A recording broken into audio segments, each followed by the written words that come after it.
Good evening, race fans, and welcome back to TRTN for the coverage of rounds 11 and 12 of VSR Phoenix Season 8. As always, I am Regan Clark. You join us on a very quick start to our first qualifying session today. As you can see, it actually covered up the timer. We were that fast ahead of it. As you join us for the first of a time here in TRTN history, following on a series of firsts with our time in VSR from the circuit Ricardo Tormo. Founded in 1998 as the Circuit Valencia, it would later be named in honour of two-time motorcycle Grand Prix champion Ricardo Tormo after he sadly passed before the circuit would be opened in 1999. Ricardo Tormo boasts 14 turns and 2.4 miles of FIA Grade 2, home of the Valencian Grand Prix and MotoGP, as well as hosting rounds of TCR World Tour, GT World Challenge Europe, as well as Ferrari Challenge Europe, and peculiarly still, rounds of the NASCAR Euro Series. It also held one-off rounds for TCR Europe, Formula E as the Valencian E-Prix, utilising an adapted outer layout of the track, and the European Le Mans Series. It is a very, very peculiar little track indeed, designed for motorcycle racing, and finds a very peculiar spot on this season's calendar as we approach rounds 11 and 12 here, as we approach the twilight of what has been a very, very hectic season indeed. As we stay on board here with Tommy, looks to be the first of our drivers here in the new sprint format return. The final time of the season, then we'll see things play out like this, and our current schedule is a 10-minute qualifying session into a 30-minute race, and then we'll do it all over again one more time. You'll note there in our changes is the topic of the day, the retirement of Season 7's champion, Just Boris. And it was a very, very interesting time indeed to recount that, riding on the tail of a championship shattering spat last week between potential champion-to-be White Doctor with Aston Martin and the then defending champion of Just Boris. Their incident that lasted from the Mistral straight to Le Bousset last week at Paul Ricard erupted in chaos in a bitter spat at the paddock post-race between Boris and race control. This ultimately set him on the track to leave the championship, of which he opted to do so himself, throwing away his chances to become VSR's second ever multiple-time champion after VSR Chris managed to accumulate 2 championships in Season 3 and Season 6. He also threw away his chances to become its first consecutive champion in the history of the VSR Phoenix GT Series. It must be a very, very interesting time for these drivers, as the political landscape of who could come out on top in this championship has been flipped on its head massively. We'll have a look at the championship standings after the shock and awe that was Paul Ricard, as the rumours of White Doctor's absence from these 2 rounds have come true. It lays the title bare and up for grabs for quite a few drivers in that gold category. Plenty to talk about in this round, but we'll stay on board with Tommy here as we get right into the thick of the action here in Quali 1. And looking at those qualifying predictions, it's a happy, happy day for the number 66 with a 1:36.80. He's predicted at pole ahead of Tyler Vermack and wishful winnings to round out the podium positions. Then predicted for top 5 appearances, VSR Chris and VSR Otzi. VSR Antion in 6th with Grizz 7th, Blue Frog in 8th, and peculiarly enough, 2 of the bronze drivers, that's VSR Abok and VSR Racing. Balance of performance-wise, Porsche aren't looking particularly too cheery. 2 kilos added to the 992. The greatest benefactors of this round of balance of performance is Lexus, Ford and Aston Martin, the only only cars, I should say, not drivers, to go into the negatives here. -28 for the RCF, -8 for the Mustang, and that is a very, very rare sight indeed to see the 2024 Ford Mustang actually receive anything close to a negative in weight reduction, normally on the long end of the stick, getting 20 kilos around. Aston Martin losing 6 kilos. Ferrari, the only manufacturer here in Valencia to be going neutral. And then onwards into the gains in weight here, we've got Mercedes with 1 kilo. Porsche, which we can see on the screen at the moment, being wielded by Tommy with 2 kilos. Audi and Lamborghini, the sister cars there, sharing the same 5.2-litre engine, have 7 kilos to their name, 8 kilos for McLaren and 12 kilos for BMW. So, it is an interesting landscape here, and with 100 points up for grabs, there are quite a few drivers in their right minds to come and have a go at a challenge here of the championship. But first, let's get a tour around this brand new circuit then, at least brand new from our perspective, as we watch right now with Tommy. We'll stay on board with the number 66 here. And you'll note as well the improvement of our audio equipment since the last couple of rounds, as we took delivery of a brand new microphone setup. So we're on board with Tommy as we start his flying lap with just under 6 minutes left to go. In fact, approaching that halfway mark of the session rather alarmingly fast as we head into turn 1 at Aspar. Getting on board then with the Porsche on its way around turn 1. It's quite close to, say, turn 1 at Watkins Glen or even Snetterton, only this time it's the other way around into Doohan at turn 2. A very tight open hairpin left bringing us into a very technical middle section of the track. Now, following and staying in the slipstream, it's going to be the A game here with a half-mile open straight between turns 14 and 1. In fact, having a look at this track for the first time in the sessions leading up to today's race, it does remind me awfully a lot, and do correct me if I'm wrong in chat, it does remind me a lot of bit of a strange comparison, but Interlagos in Brazil and Sao Paulo. A very technical middle section, very long straight section where a lot of the overtaking gets done. Of course, he who dares wins, and I don't doubt that we'll see quite a few round the outside or up on the inside overtakes in this tumultuous section of tarmac. But it is going to be a very peculiar sight indeed. Just as much gauged expectations from us here in the commentary box as it must be for the paddock, as it is a rare, rare sight to see Valencia on the calendar. We're out through the Jaime Maisa corner, heading down towards Champijeros at turn 12. Jaime Masia, I should say, at turn 11. Out through turn 13 we go, and down to Adrian Campos at turn 14 as we conclude this flying lap. Bringing up our timing charts then, and it is quite a shell shock to adjust already, our first flying laps having come through, but it looks to be an improvement there by 0.2 of a second for Tommy. Tyler Vermaak on his tail there, and the number 835 Aston Martin. He's actually one of our two drivers most likely to supersede the lead of the championship ahead of White Doctor, though we have been assured by having a look at the calculations for today's race in terms of points distribution, he will still lead the championship by 11 points when we go to Barcelona next Wednesday. So Vermaak remains in fourth. Wishful Winnings then in the number 23 finds himself in second. VSR Chris with Aston Martin finds himself in third position. Further down the order, VSR Antion in the top 5 with the number 1 Ford Mustang right behind him. Fellow Ford, and also one of our likely candidates to supersede control of the championship standings is Blue Frog. And then in 7th at the moment, VSR Otzi ETE Giles returns to the paddock here from 8th position with McLaren. VSR Grizz at the moment in number 44 is in 9th position, gunning for an improvement. Hin Papi in 10th, VSR Smiler in 11th, Tommy Johansson in 12th. And then we have our times yet to have been set there. Elite Cassie on a surprise visit. We were told that we might not be able to see him today, but thank the heavens that he is here. That BMW, a striking appearance on that field, and he's going to have quite a whale of a time here. Admittedly, against the balance of performance, we've got Jayco 14 and Shawnee Mack yet to have set times there. And in the discussion of championship standings, we do have a bit of a scattered choice for data coming into today's round. Mostly on just what a hectic week it has been, but we can report from the gold standings. Of course, White Doctor continues to lead here despite his hiatus here in Valencia. Boris, despite his exit of the championship, maintains second, and Tyler Vermaak supersedes third position. Tommy crossing the line then and didn't find an improvement on that lap. Tyler Vermaak did, and he puts him on the front row. 2 minutes left to go. Admittedly, that is a little bit slow because we had to quickly whack that on. We weren't expecting a grace period coming into this.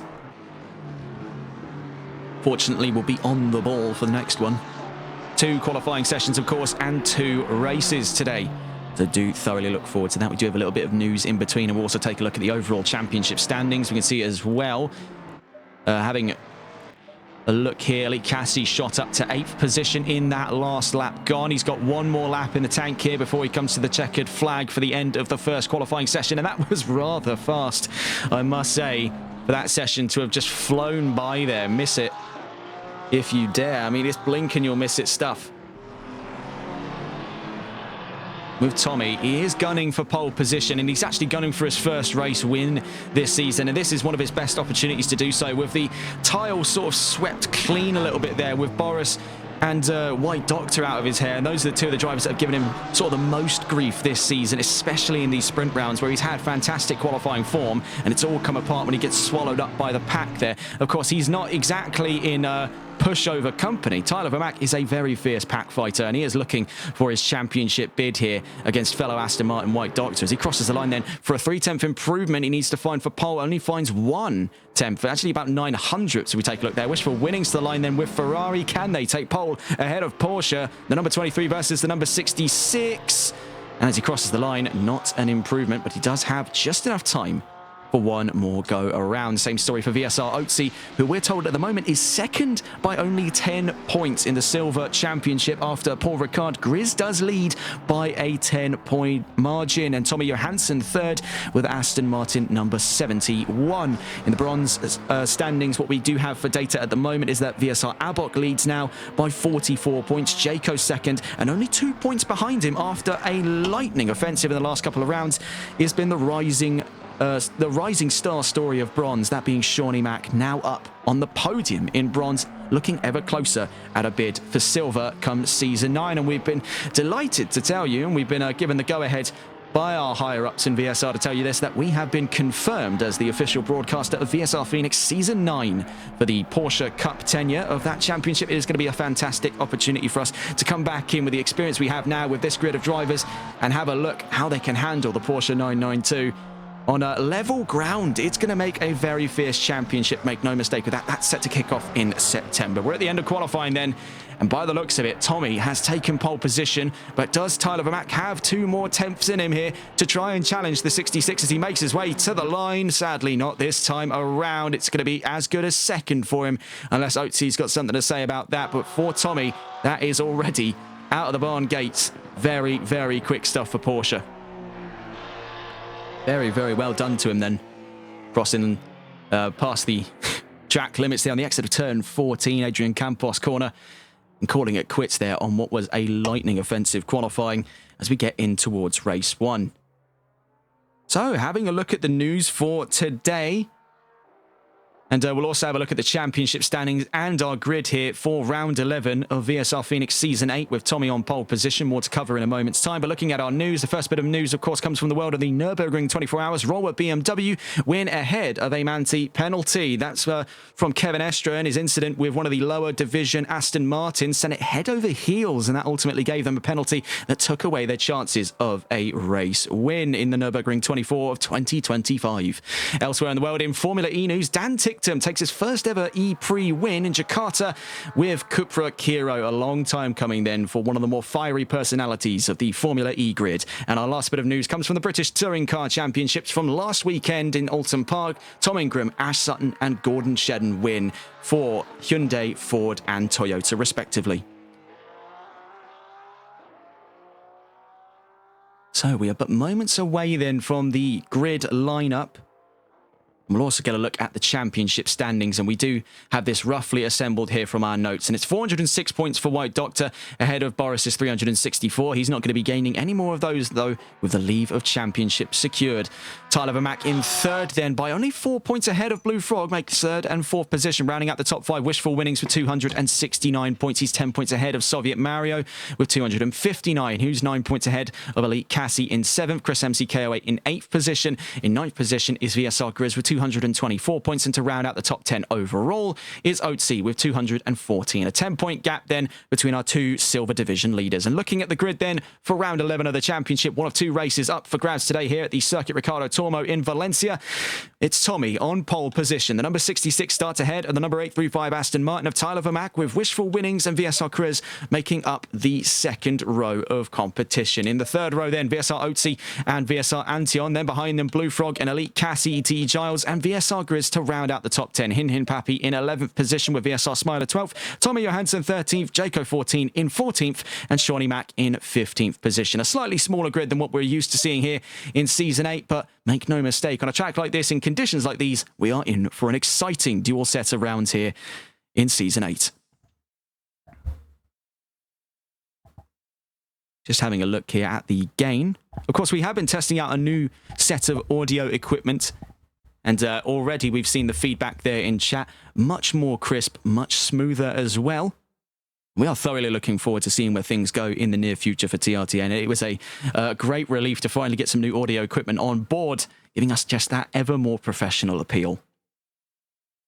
But it is going to be a very, very surprising turn of events here with the main line of competition stripped bare from this round, with Boris taking his leave of the championship and White Doctor on sabbatical, it leaves two new stars here on the front row, Tyler Vermack and Tommy. Tommy, who has been the absolute scourge of sprint qualifying all season long. He has not been an unfamiliar sight on that front row. But let's see now, with some of the industry heavy hitters taken out of the equation, what can he do on a track that very few people seem to have ever taken a trip to, on a sort of a brand new frontier of competition here in Season 8. We are but moments away then from the start of the formation lap here in round 11 of the championship.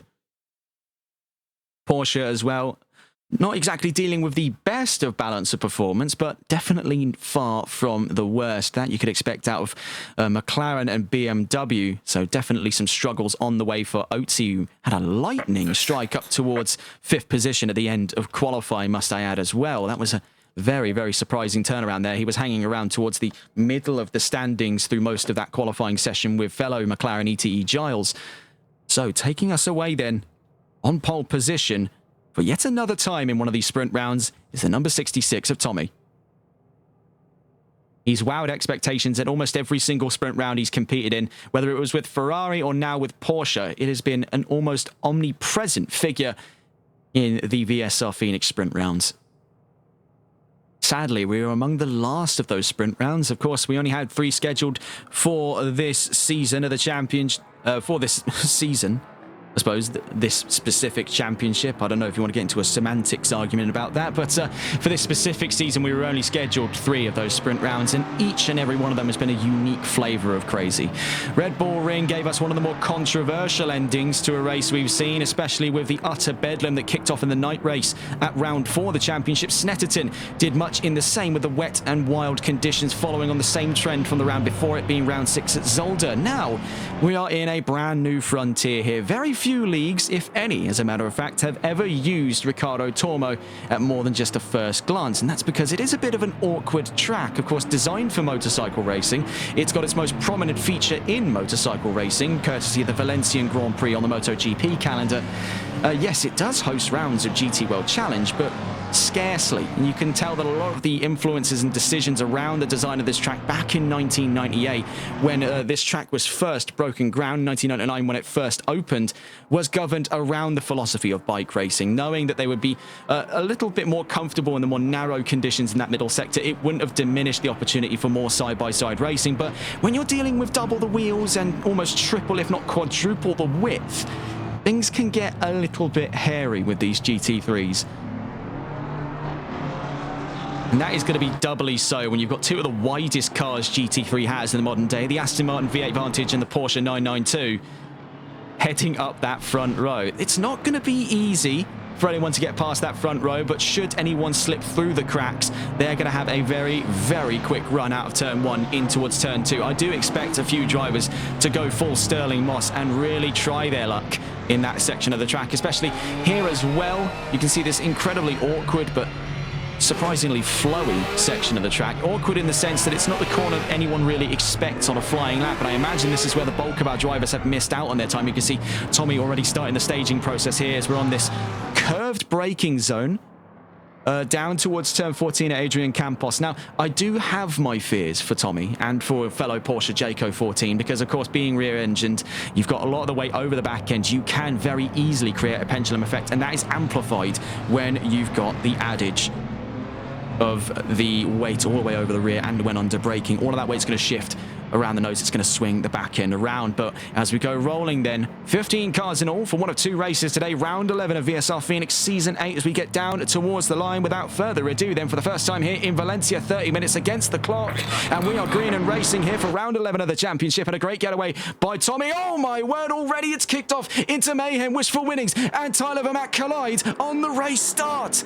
How on earth have we gone less than 10 seconds into a race before an incident like that? Let's get a look at it on the replays here. Just as we started, drifting across the back end, immediately contact between the pair of them before we've even hit turn 1. That may be one of the earliest incidents we've ever seen here on TRTN. Mind-blowing, but what it has given is VSR Chris and Blue Frog positions on the podium.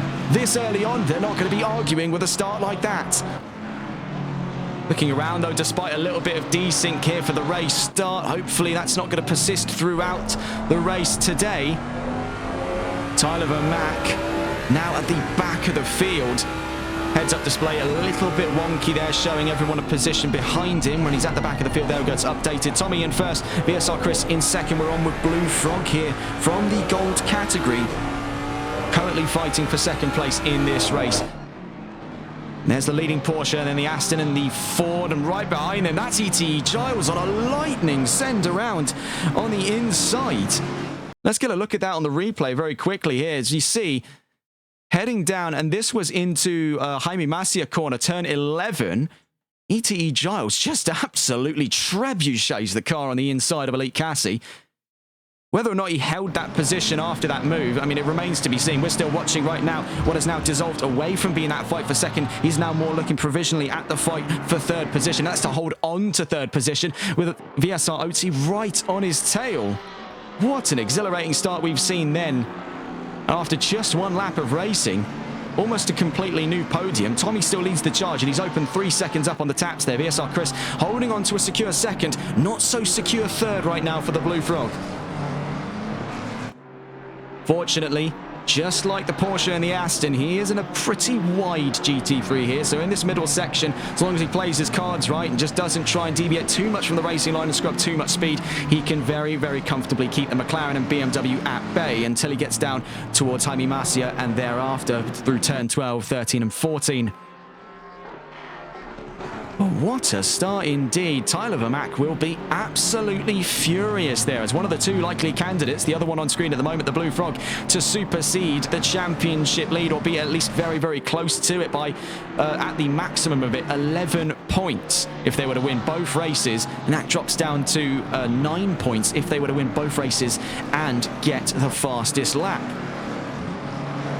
Sadly, doesn't appear to be the case this time around, as Blue Frog finds himself in third by a diminishing gap at the moment to second places. VSR Chris right behind him. VSR OT and Elite Cassie seem to be in a much closer spat for position than what we're seeing on our screens at the moment, so we'll cut away. Actually, we'll see how things play out just quickly down this half-mile straight here. Now, of course, the Ford will be to advantage, but it's a slipstream train, and at the back of it right now, sitting in the economy carriage, is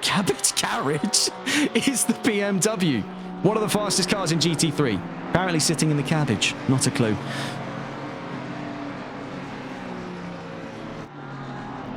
Down through turn 2 then at Doohan. Out through turn 3 then, that kink to the left hand. Down towards turn 4, Nico Terol. See, that Aston is slowly building up steam there. It's getting away from the Mustang right behind him. That McLaren isn't losing too much ground. This is going to weigh quite heavy on the number 61. We'll catch up with them in a moment's time. We take a look around the field, see where our next fights are coming from. You can see at the back here, sitting in the economy carriage, as it was called, in the slipstream train, is Elite Cassie. All the way at the back here, this train, but he's going to be the one that benefits the most from it, especially when that McLaren and Ford go side by side and start tripping each other up.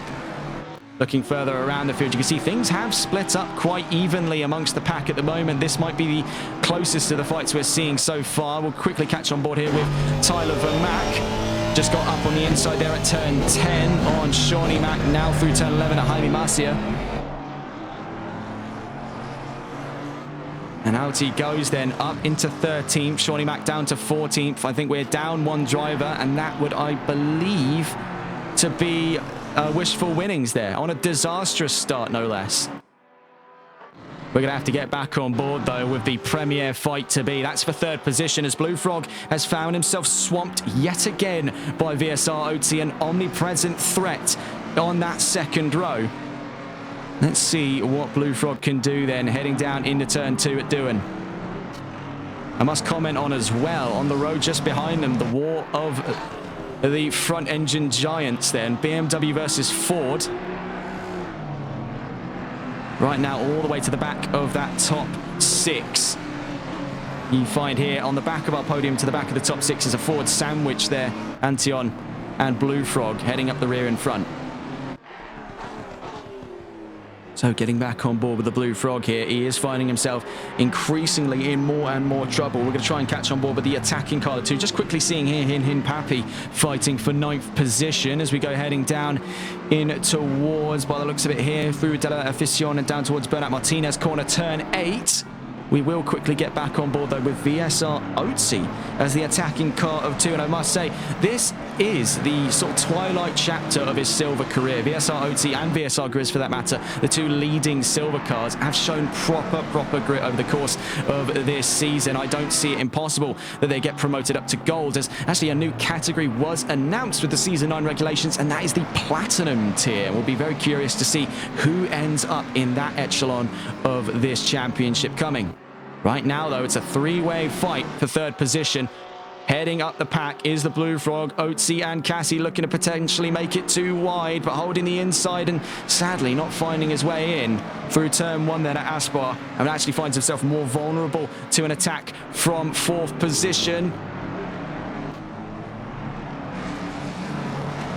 From 5th, I should make the note there, as he's currently fighting for 3rd ahead of him, is VSR Otzi. See a little bit of a knock to the confidence there for Blue Frog. He did go wide through that last corner. That was out, heading out through, as a matter of fact, turn 5. Yeah, VSR Otzi still on his trail. You can see this is quickly forming back up to be upwards of a 6-car train here for 3rd. Right now, trying to go the long way around, maybe for a late apex here, is the number 30 BMW of Elite Cassie. Right behind him, the number 1 Ford Mustang of VSR Antion, and then not too far away, the number 44 and the number 57. That would be VSR Grizz and ETE Giles. We're still watching on board with Otzi, but he is dropping away from the Blue Frog, and more relevantly behind him is the approach of Elite Cassie and VSR Antion, who themselves look to be in a little bit of a scrim for position right now as we go heading out through turn 13. Then this long right-hander, Cassie holding middle of the road there, Frog still vulnerable, and here comes VSR Otzi on the exit of turn 14 at Adrian Campos corner. Half a mile between turn 14 and turn 1 right now. Oh my word, did you see that in the background there? The dark purple blur in the background, that was the Ferrari 296 of Hin Pappy, very nearly in at the pit wall. That could have been disastrous. May even be a little bit of damage there, because it did look like he got knocked back onto the track.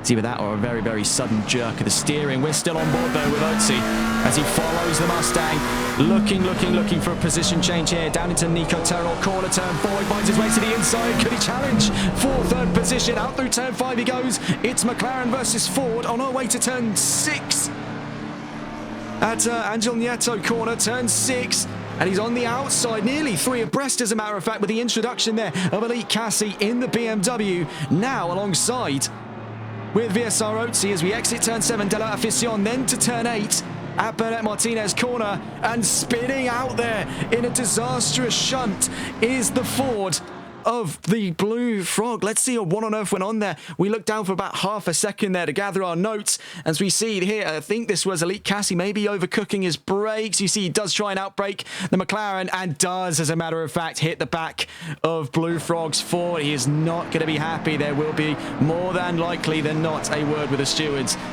Blue Frog dropping all the way back to 8th position. Now it promotes ETE Giles up to 7th, Grizz up to 6th, and Antion up to the top 5. More relevantly, up to 3rd position goes Elite Cassie. Otzi's actually still kind of stuck where he didn't want to be, because now he finds himself being hunted down there by one of the fastest cars in GT3, the Ford Mustang. We also have an update to our notes as well. I wanted to bring light to this at the time. Last time we were live with VSR, we made the assertion that the Mercedes AMG GT3 that you see on track uses the same 4-litre AMG M178 engine that it shares with the export model, the M177 used in the Aston Martin Vantage. This is incorrect, and we had someone address us on this, and we're delighted that we have viewers as interested in the engine specs and all of the central workings of these machines as we are. And there was an oversight on our notes that we were actually looking into the GT4 files, not the GT3. It actually uses this 6.3-litre engine, the same one that was derived from the C63 Black Series, one of the best cars AMG ever made in 2000. I think it was 2012, 2013. Also used in one of their best GTs, the SLS. On the inside, though, goes VSR Antion on Otzi. Finds himself vulnerable, but then back to the inside as we get down towards by the looks of it here on our map. That's Jaime Masia, turn 11. I must say, Otzi is really now fighting tooth and nail for 4th position. I think he's missed out on his opportunity for 3rd there, because careening his way through was the number 30, Elite Cassie. Whether or not he'll hold on to that position by the end of this round remains to be seen there, as it definitely did look like he just overpinned his brakes.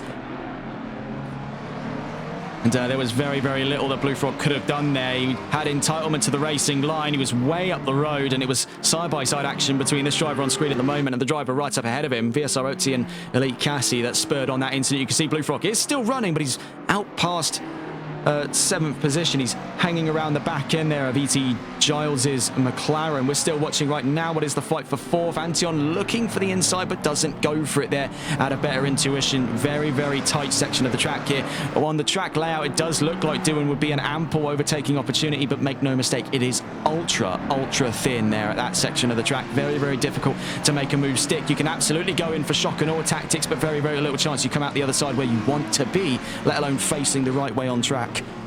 So 18 minutes left to go, nearly halfway into race 1 of today.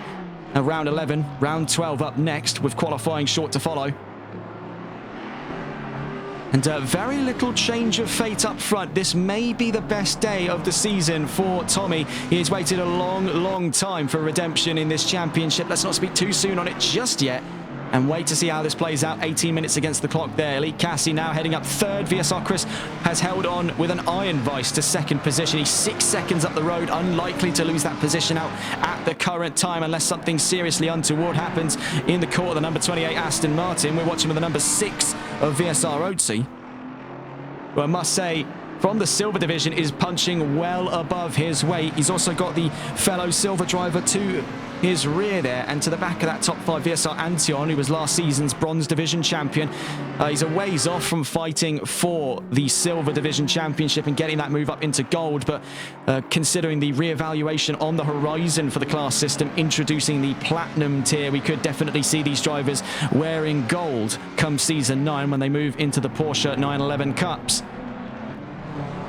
Still watching with Otzi, but we're going to try and get a gander on board with the car slap bang in the middle of this fight.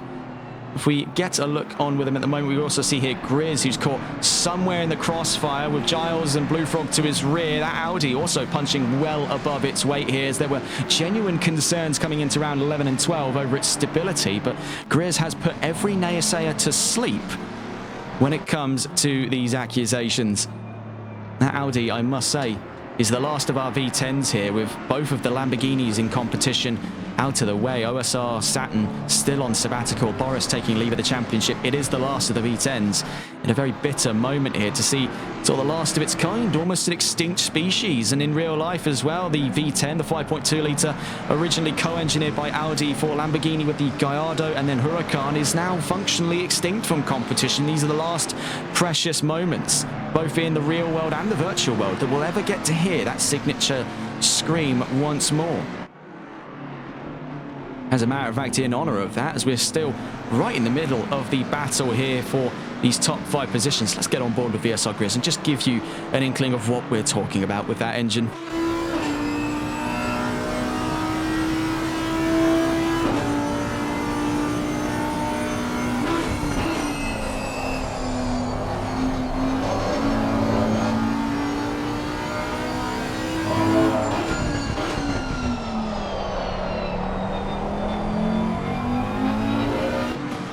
Absolutely glorious sound, honestly, out of that Audi. It is a proper soundtrack. He finds himself functionally in the fight for 4th, though more realistically he'd be in the fight for 5th, or dare I say even the defensive fight for 6th position. Functionally though, it is still in the argument for 4th. As you can see, Otzi not too far up the field there. Also in that fight for 4th, VSR Antion. So we find all of our Silver Series drivers there, caught in the middle of the top 10 and wreaking absolute havoc.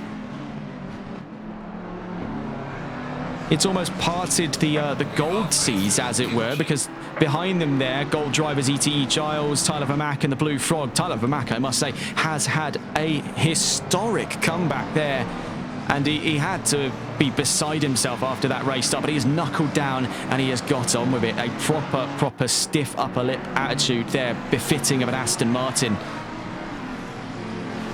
And I think that does go to show a long way how far Vermaak has come. And also on the news as well, we do have a little bit of news that we were told to report on from Vermaak himself, and that is his recent signing to the Maloir Racing Team, best known for their exploits in the Solo Multi-Class Endurance Championship. You also saw them in the tail end of the Sunday League in Season 2, and that was headed up by Christian Lebay, the Season 1 champion over on our sister league of NLRL.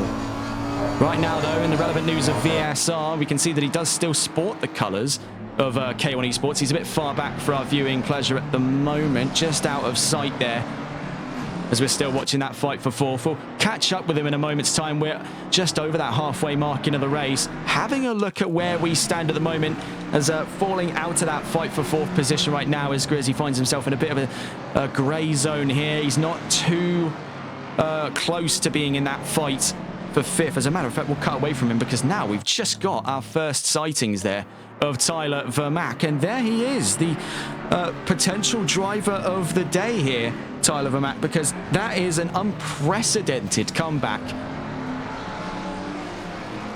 And really does go without saying, he's now back into the top 10. He'll be picking up a healthy dosage of points, maybe not as many as he'd like, but he's also joined by fellow potential front-runner competitor there, the Blue Frog, in the fight right now for 8th position.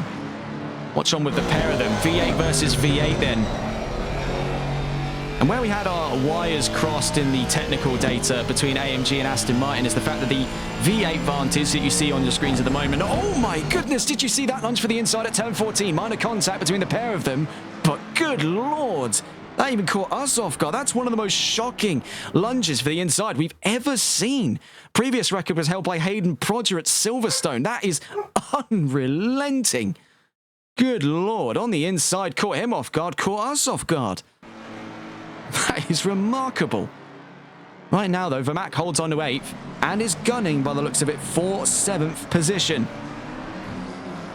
Can see he is now well within range there of ETE Giles, and this is an enraged drive. He still sports, you can see here, the colours of K1 Esports, though we've been told in some of the other championships he'll be competing in, whether or not they appear on our screens or not, he may be sporting the colours of the Maloir Racing Team, as he now does a joint venture between the American and Canadian racing teams.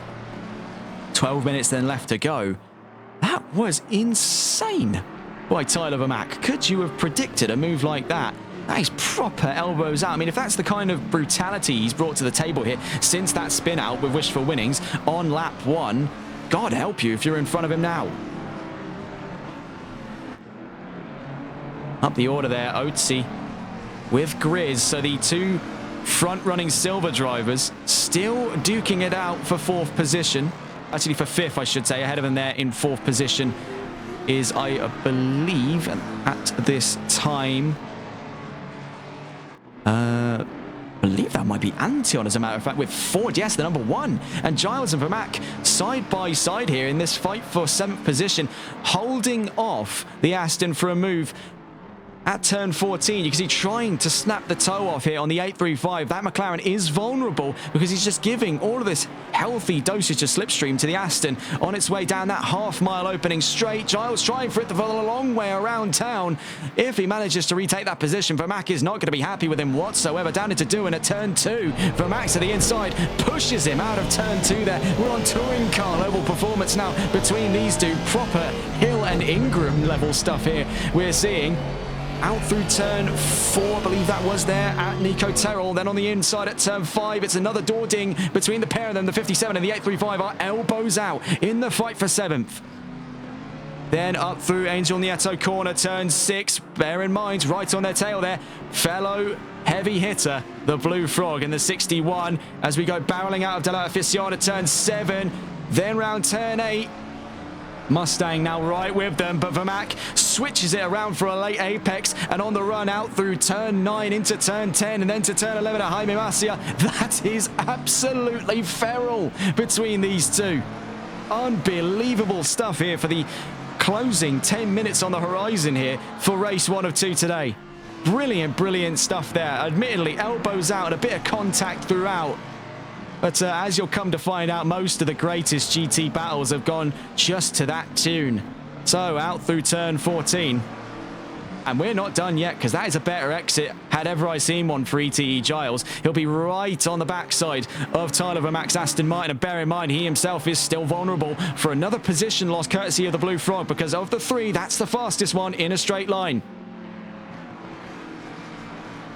Out through turn one we go then, on the run down towards Doohan at turn two. Very difficult to put things on the inside here, so no one tries their luck. Do not gamble in that section of the track, as it's a losing battle there. Out through turn three, then into turn four, Nico Terrell corner.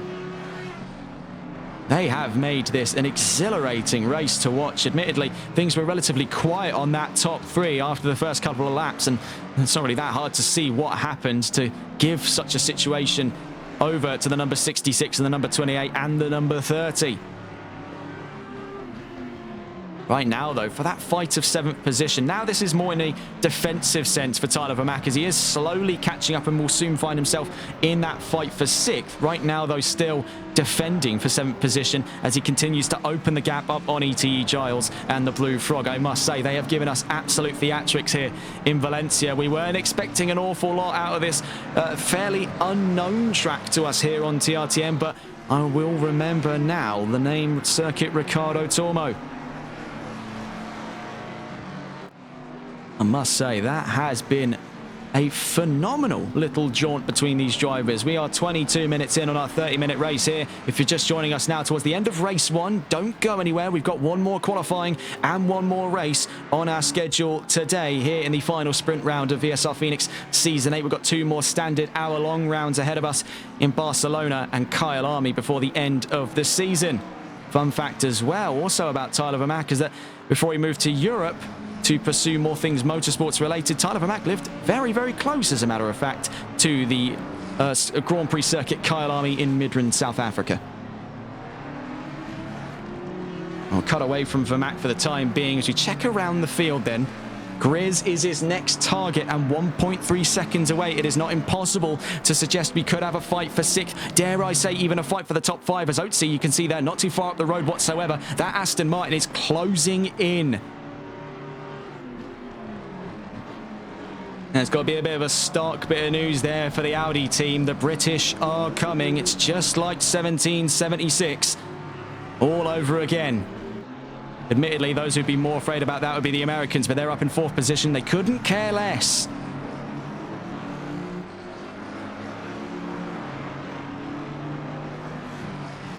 So heading up around what I still struggle to comprehend is that sector 3 is turn 12, then round this incredibly long turn 13. That might actually be one of the longest considered corners in ACC. And do feel free to let me know in the chat if I'm incorrect on that. 6 minutes left to go then. In and around the bookings for maybe 5 more laps of racing here, giving us 20 laps as we look behind us. Giles versus Blue Frog. Let's get a gander at this one. Blue Frog's holding that right-hand side of the track. You see one of the sponsor boards going absolutely haywire there. I think that was kicked up by the number 57, who, try as he may, couldn't snip the toe off of the 61. It's indomitable stride, giving him the leg up into 8th position here with 6 minutes left to go. That was as quickly arrived as it did finish. We also see here Elite Cassie. Though he may be up in the podium positions, he is far from out of the woods here. VSR Antion has had a brilliant race there in the silver category. The number 1 leading the charge for silver ahead of Oatsy and Grizz, the 2 championship rivals for the silver category, and looking for that promotion up to gold, potentially even to maybe the tailing end of platinum on the way they've been performing over the course of this season. Of course, with that reconsideration, as we mentioned, there's going to be a lot to take into consideration here, as I think the standard 3-tier system maybe hasn't done some of these drivers enough justice, and we do thoroughly look forward to seeing what VSR is planning with a 4-tier system with the introduction of the platinum category next season. Do expect to see some drivers like Elite Cassie and Tommy in the fray of that. I do thoroughly look forward to seeing where things go in September time when we kick off round 9. Not round 9, season 9. We're far from round 9, as a matter of fact. We are about 2 weeks after that. 5 minutes left to go. See Grizz and Vermack now having swapped places. Tyler Vermack is getting closer and closer and closer to a top 5 finish. If he can manage to nail this one in, that is an almost guaranteed driver of the day, because that is one of the greatest comeback drives we've ever seen. And bear in mind, this is on half the time of a normal race, so there's been a lot for him to consider here. It's just keep your head down and keep moving. Strategy cannot stop you at this rate. The Audi was taken for ransom there for 6th position. He'll have to hold on to 7th and pray that that Mustang doesn't catch him in the next 3 laps.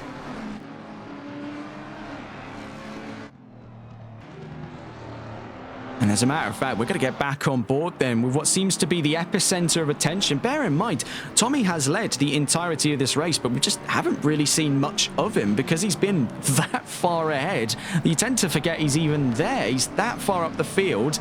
The rest of the action seems to have eclipsed what is no doubt still going to be a fantastic performance by him. A long time coming, mind you, as well. We can actually see as well another fight going on, and it's getting closer and closer right now for Antion and Elite Cassie. So there is a few places we have to divert our attention to. But let's quickly catch on board what looks to be the closest to a pressing matter right now. 0.5 of a second between Tyler Vermaak and VSR Otzi. McLaren versus Aston Martin. The two British titans of GT3 clash heads here at the Circuit Ricardo Tormo.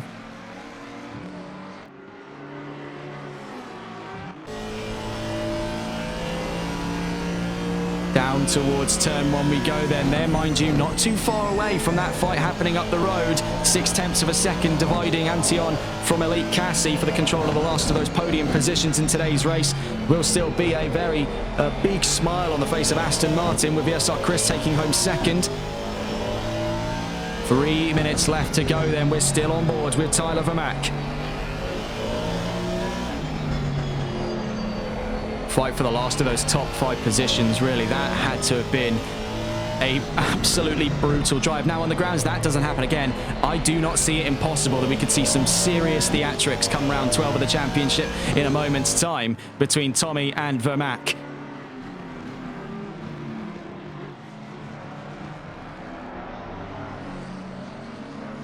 See, losing more and more steam there, VSR Grizz. Now just swallowing up the dust from the fight happening ahead of him. It's 0.3 of a second. We go down towards Jaime Masia corner, turn 11. Then on our run down towards Champi Herreros at turn 12. This sudden jolt out to the right then. Little dab on the brakes between the McLaren and the Aston, just surfing over the curbs. They're trying not to take too much with you on the way out of turn 12. Now into turn 13. This constant banking left-hander, slightly off camber as a matter of fact, until we go for the long dive down towards turn 14. Using as much space of the track as possible. Tyler Vermaak trying to conserve as much momentum as he dare give it in the Aston. The 835 has been phenomenal all race long.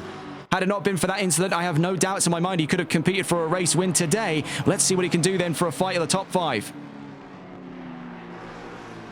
2 minutes left to go. We are on the precipice here of our final lap approaching. That'll be the next one coming for the number 66, the leading Porsche of Tommy, who has absolutely dominated the field. He's definitely been given quite the helping hand with that major incident on the start of the race, but he's kept his head low and out of trouble. He's not been swamped in like he's normally used to with that Porsche. In fact, that dare say might be the best start he's had all season. Vermaak v Otzi, gold v silver. Now, if this is any indication to you that the lines between the middle and premium category is a little bit blurred at this stage, have a gander at the utter defensive masterclass from VSR Otzi. I say that, has he been thrown a little bit of a blinder there? No, as a matter of fact, he still holds his nerve, and he's only got one more lap to do so if he wants to take home a top 5 here in round 11 of the championship. Down towards Jaime Masia at turn 11. Vermaak can't look for the inside. Must add as well, 0.4 of a second right now between Cassie and Antion. We'll be checking in on that fight in a moment's time. But what a final crescendo of events we've been given here in Valencia. Almost started off on a high note, looks to end on a high note, potentially for Tyler Vermaak. Not only has he seen his way all the way back up into the top 10, but he stands on the verge of a top 5 finish right now, already in the automatic bookings for driver of the day. But hats off to that number 66. We'll be getting on board with him towards the end of this lap coming. Still watching to see how do things unfold in the fight for 5th. Round turn when we go, really giving it the full Sterling Moss now. The beans between McLaren and Aston Martin. Down towards turn 2 at Doohan. Taking it on the inside goes Otzi. Vermaak trying to hold a little bit more of an aggressive line to give him a late apex, but he loses steam there amidst the fight for the top 5. It is going to be all the way to the checkered flag for a lot of these fights at the moment. We are in on our final lap of the race. And we are but moments away for the end of round 11, must I say. This has been one of the greatest rounds of the championship we've had the pleasure of seeing here on TRTN. We will have to momentarily cut away from our fight here of 5th position. We catch on board then as he enters the penultimate corner on what has been a fantastic performance today by Tommy. The checkered flag is awaiting him down that opening straight as he gets down towards the line. Tommy wins round 11 of VSR Phoenix Season 8 here in Valencia. After long last, he finally beats the curse of the sprint races. The number 66 victorious then. But let's quickly catch on what's going on then for our podium fights, and moreover are happening for our top 5 fights. As we see here, the fight for third, Antion versus Cassie. Antion with the wider line will have more momentum to carry. It's a run almost all the way to the line then. The Mustang might just be too far away to have a look on the BMW. Cassie takes home third, Chris second, and then looking behind to see where things go, Vermac up to the top 5 in the last corner, up to the top 5 at the end of this race. The number 835 on a miraculous comeback. Oh, Otzi wasn't happy about that one. Oh, that could have gotten hairy between the pair of them, but oh my word, what an end to the first of 2 races today, mind you. Bear in mind, we're not going anywhere. This was just the first of 2 races. So what a win, and what a way to celebrate for not for VSR. Boy, I heard something there. That was very confusing. For Tommy, the number 66 there. VSR Chris second, Elite Cassie third. Potentially to some protest after that incident earlier on in the race between himself and the Blue Frog, who finished 8th now. Looking further down through the order, VSR Antion 4th, Tyler Vermac 5th, VSR Otzi 6th, Grizz 7th, Blue Frog 8th, Giles 9th, Hin Hin Pappy in 10th, Smiler in 11th position, Jaco 14 and 12th, Tommy Johansson 13th, and in 14th there, Shawnee Mac, Wishful Winnings, the only DNF of round 11. So what a first of 2 we have seen, and bear in mind, we've still one more qualifying and one more race to get underway. So we'll be on to that in a moment's time. Easy driver of the day there goes to Tyler Vermac. A heroic final battle there for the top 5. Started this race off on second, was immediately shunted down to last after a first lap, not even first corner, but opening straight incident between himself and Wishful Winnings. He has fought absolutely diligently for that. A war of no quarters for the number 835 to make his way back to that top 5. Absolute brilliant stuff. Honourable mentions, though, for that driver of the day as well. VSR Antion, you see, he's stranded up in that top 5 in the silver category Mustang. And also honourable mentions as well to Otzi and Grizz, who made things oh so interesting throughout the race. And in that second half, admittedly, they did get split apart a little bit there. But for that opening half, it wasn't a dull moment in the court of these two. Of course, the 2 silver championship leaders. Bear in mind, one more race on the horizon here, so things still massively set to change. A bit of a duel of the fates, as it were, for all 3 championships. We are but moments away then from the start of Quali 2. What we saw already could give us some indication of what to expect. Do absolutely expect another Porsche and Aston front row, though we would be pleasantly surprised to see if anyone else gives it a fair shot for the front row in qualifying 2. And if it is the case where, just like Quali 1, we saw Vermac and Tommy comprise that front row, it is going to be an oh-so-exciting race on the grounds we don't have what happened on lap 1 opening straight, not even to turn 1, occur a second time going.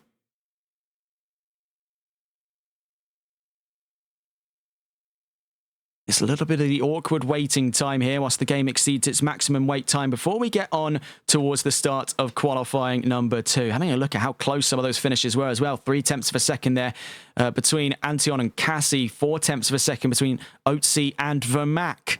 Otzi, I must say, put on a proper job there in terms of defence to try and hold off Tyler Vermac on what looked like almost unstoppable momentum for the 835, moving like the juggernaut in the Aston Martin.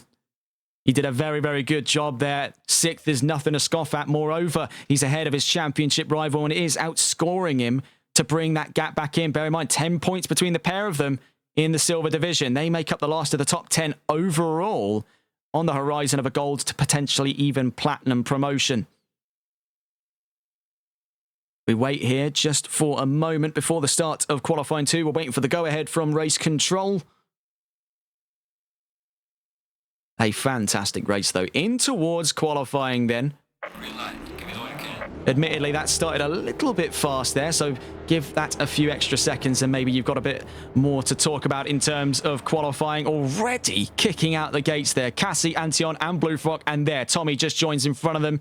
Cassie back into the pit lane. Doesn't want traffic for whatever reason there, knowing the traffic would almost automatically clear as drivers take up different strategies. The night race is going to be dare I say, even more treacherous on these drivers. It's already a bit of a confusing and relatively flat track in that opening section. You get the occasional bit of banking in the corners, but in terms of overall elevation, Ricardo Tormo is relatively flat owing to its heritage as a motorcycle racing track. It makes the features of the track a little bit harder to gauge. You can see the slight change in altitude here on our way up towards, this is heading into turn 6 here at Angel Nieto corner. It's not as vertical as some of the other tracks that we've seen on the calendar, especially not for sprint rounds. I'd say maybe the flattest of them was Snetterton. And definitely the most vertical we've seen in the sprints has been Red Bull Ring back in rounds, I believe looking back at it now, yes, 3 and 4. We're into round 12 of the championship then. You'll be joining us from Spain.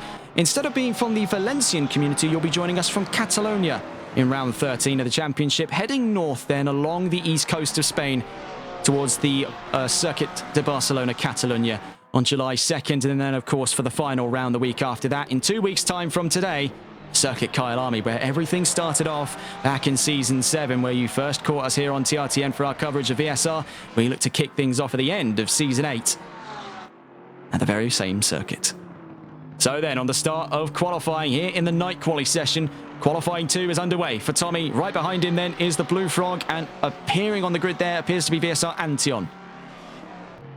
Admittedly, our telemetry not giving us much to work off of there, still shows that he's done 2 outlaps, as a matter of fact, though that is not the case for Tommy. You can see he makes his way around fellow Tommy Johansson, the number 71 there with Aston Martin.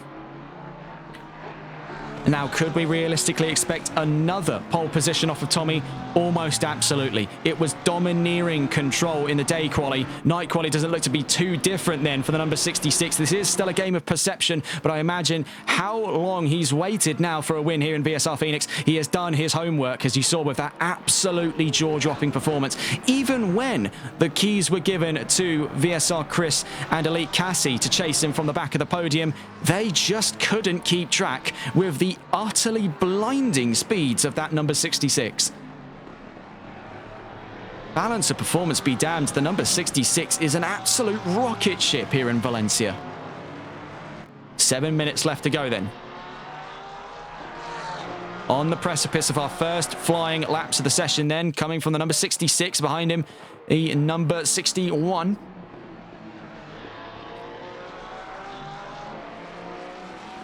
Looking at his qualifying predictions, he was in the 130 range as he gets to the line then for the first of his flying laps. He breaks the 132 margin, so a little bit slower out of the gates there for Tommy.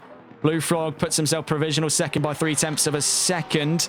Next time's coming in at the moment, so it appears, from the 30. That would be Elite Cassie, provisional third. Then behind him, Jayco 14 in the number 14, as it turns out, from the bronze category, doesn't put in a new time there on the chart, so it was either an outlap or invalidated.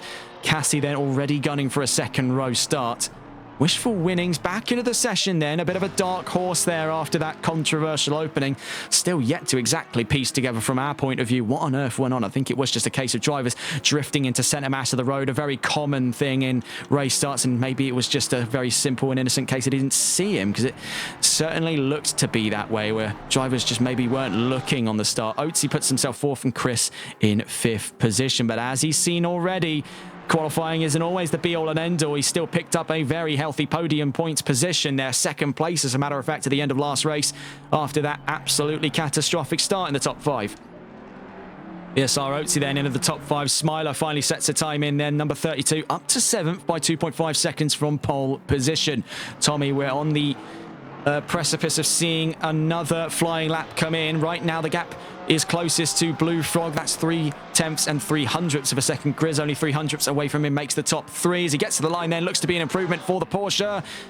And across the line, no, as a matter of fact. But is it an improvement for Ford? Also no. Very peculiar stuff then. Could it be the case that the night qualifying is starting to get our drivers here as the tyre heat is much, much harder to keep in on those Pirellis? Going up to fourth then, VSR Antion with Ford. Makes two Fords inside the top five. That could be serious hell to pay for their European contemporaries if they cannot stave off the offensive of the Blue Oval in the next 4 minutes of qualifying here. We've yet to see times then from Tyler Vermaak. He's just making his way out through turn 6 in the number 835. We are anticipating another appearance to the front row by the South African talent in the 835 Aston Martin. Proper star of the race in round 11 just gone, despite that horrific starting incident he had with wishful winnings. Vermaak fought his way all the way back up to top 5, in fact solidifying a top 5 finish in the very last lap, as we saw there, the trailing acts of it. Checking then with Tommy, still leading the session right now on his way down towards Doohan Corner at turn 2. Blue Frog just out through turn 3, making his way down towards Nico Terrell Corner at turn 4. So checking back in with Tyler Vermaak. He makes his way out of turn 13, then to Adrian Campos, or Adrian Campos, depending on who you ask, but is slowing down there. We saw him hit the brakes. He's generating core temperature for those tyres through the brakes themselves. You can see that was a throwaway last lap, 3.4 seconds off the beat. Number 1 then to the line, VSR Antion. Is it an improvement from 4th position? He takes the checkered line, but not this time around. Not an improvement there. Is an improvement for Cassie, who's only a 10th away. Actually 400ths if we want to get technical there between himself and VSR Antion. Inside that top 5, no. So very peculiar stuff. VSR Otzi, next driver to the line here in qualifying. 3 minutes left to go. We're amongst the final laps coming for our drivers today. It looks like another Tommy pole position, but Otzi wants his hand on the front row. 0.2 of a second then between himself and the leading Porsche. Number 71 in the pits at the moment. We're trying to get a gauge here on who that is. Towards the line, it's the 61 of Blue Frog. Across the line he goes, but not to an improvement. Isn't an improvement for VSR Chris from 7th position? No, sadly not. He's still within that half-second bracket. Painfully close to an improvement. So checking to see where our next times are coming from. And I do believe it, yes, it is the 835 of Tyler Vermaak. He was on the front row last time around. He has quite some way to make it to pole position. He needs 3.4 seconds on his last lap, which is absolutely doable. As we saw, that last lap was a throwaway. He cemented that decision down here at turn 13 into Adrian Campos at turn 14, rocketing his way down towards the line. Now, bear in mind, if that was an invalidated time, he has one more in the bag here across the line from 11th position up to 5th, though, by 0.4 of a second. Shawnee Mack behind him there, still in 9th, as a matter of fact, a lightning qualifying for the number 4, now 3rd in bronze, looking to take potentially 2nd by the end of these 2 staves of the championship. Very, very well done indeed. Antion puts himself 2nd fastest now, and Elite Cassie onto pole position by 0.4 of a second. Has Tommy met his match in the night time here in that number 66? He was gunning for 2 pole positions in a row. It's not over yet, as he's out on track at the moment, and where he's positioned as he makes his way out through turns 10 and 11 at Jaime Masia corner, he's got one more lap to prove a point. Whereas for Elite Cassie, who just started off his flying lap, he may not have as much time. This could be the last one in the bookings for him. We are checking in just momentarily with the rest of the group. We just saw across the line there went Blue Frog, number 61, up to 3rd, challenging fellow Ford to make it an all-Ford 2nd row. Look at the gaps we're seeing here. That is 607 thousandths of a second between 3rd and 4th position. So we're awaiting the arrival of, at the moment, the number 14, and behind him is Tyler Vermaak by a ways there in turn 13, out through turn 14. Jaco 14 is feeling lucky here. He's yet to set a time as he makes his way to the line then on what is going to be his last available laps of today. crosses the line, doesn't set time, does Vermaak get up to pole position from 7th position. It's all or nothing. He's got one more lap to do it then. He needs 0.8 of a second. Can he make this possible even to the front row at this time, as Antion now supersedes front row control from Tommy, pushing him down to 3rd. This could be an incredibly exciting race on the horizon as Cassie opens the margins up to a 1:31.597. We're in the half 31 marks now, and nearly half a second ahead of anyone else on track as we're at the end of Quali 2. It's all or nothing. Then to the line then on his last lap available. VSR Oatsy crosses the line from 5th position up to 4th and ahead of Blue Frog. Bear in mind, he's still got one position at risk because Tyler Vermaak has been charging up for this last lap run. We're going to quickly catch on board with, looking at it here, the number 44 of VSR Grizz. We're also quickly going to check in with Tommy. Down to the line then, number 66 on his way to the checkered flag at the end of Quali 2. Is it going to be pole position for him as he crosses the line? Yes, it is, by 0.03 of a second.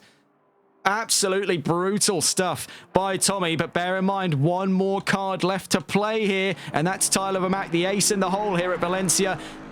Did that last to top 5 sprint in round 11, started on the front row, was knocked out of it before we hit turn 1. Now as he makes turn 14, is it double or nothing for the 835? Aston Martin against the clock here to the checkered flag in Quali 2. What can Tyler Vermaak do against Tommy's time? Getting to the line, he's 3rd at the end of qualifying. Right behind him, though, you can see one of the 2 forwards. That's VSR Antion, and he's following Shawnee Mack for a little bit of free slipstream. Getting to the line. And sadly, not to an improvement, but still a very respectable top 5 start by VSR Antion in the top 5 and on that second row. He'll line up alongside Tyler Vermaak. But what a climactic ending to qualifying 2. 3 drivers within 0.2 of a second, nearly 8 drivers inside a second of one another, and several drivers taking sabbatical of qualifying. ETE Giles, Wishful Winnings, Jaco 14 and Hin Hin Pappy all taking their leave of Quali 2. It's going to make an interesting start then on all fronts of this race. Get ready for some trouble.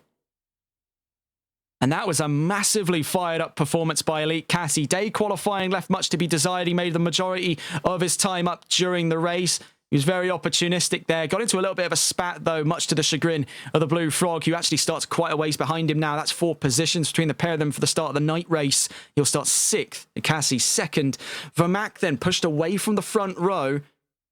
May have a slightly better opportunity here as he finds himself out of the direct firing line and up against fellow heavyweight front engine car, the Ford Mustang of VSR Antion. And they're not exactly in sort of small company, because you can see right in front of them is another one of our front engine heavyweights, the BMW, and quite literally so, because if we were to bring back up the balance of performance, BMW find themselves on the chunkier side of things with 12 kilos added. This is going to be good. Make no mistake of that, ladies and gents. We are but moments away then from the look of the starting grid for round 12 of VSR Phoenix Season 8. So let's get underway with it. Tommy starts from yet another pole position. He's gunning for double trouble then on what was already a lightning offensive in round 11 to give him his first career win this season. It's also going to be a very interesting day, or night, should I say, for Elite Cassie, starting up on the front row on what was absolute blitzkrieg for BMW. Then right behind them, Tyler Vermaak and VSR Antion to make an ultra-competitive top 4, and complementing that for an ultra-competitive top 6 is VSR Oatsy and the Blue Frog. Grizz just outside of that top 6 positions finds himself on the 4th row alongside VSR Chris, and rounding out the top 10, Shawnee Mack on a fantastic qualifying in bronze, ahead of fellow bronze driver VSR Smiler. Tommy Johansson in 11th with Wishful Winnings in 12th, Jaco 14 in 13th. We're down 2 drivers then from the day race. But I think with a grid of this size anyway, as we saw, 15 was plenty company. 13 is still going to be a crowd here for the night race. So pulling away our qualifying time, and that was a bit late by us there, but we are about 2 minutes out. We'll leave you with the grid for just a moment's time. We'll be back in just a second.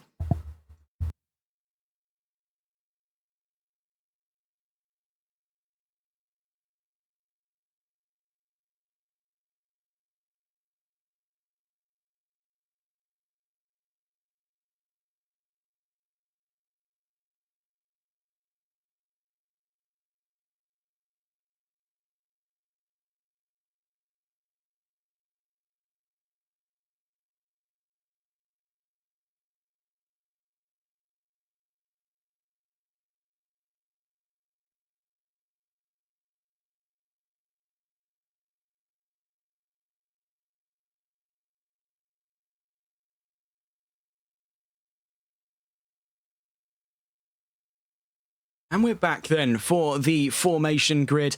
We are about a minute away from the start of the formation lap here for round 12 of the championship. From day turns night, and things are going to get very, very interesting now, as we've already seen what our drivers are capable of here at the Circuit Ricardo Tormo. Now, without the adage of that extra visibility, they've got to really trust their instincts here in the next 30 minutes of racing.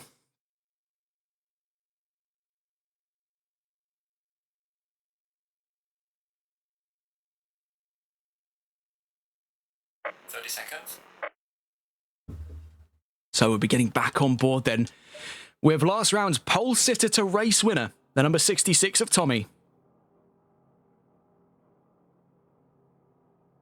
And I dare say, having a look back through the last couple of wins this season, this may just be Porsche's first in a long, long time here in VSR Phoenix.